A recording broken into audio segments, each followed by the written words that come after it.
Power pack's not the best.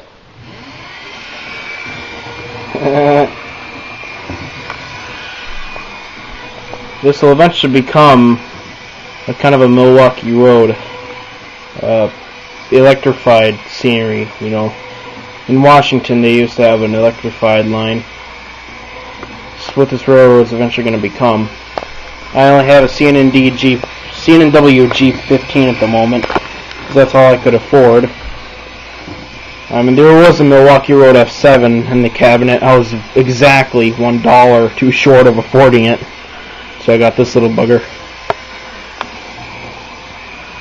Just want to show you my new N-scale model railroad.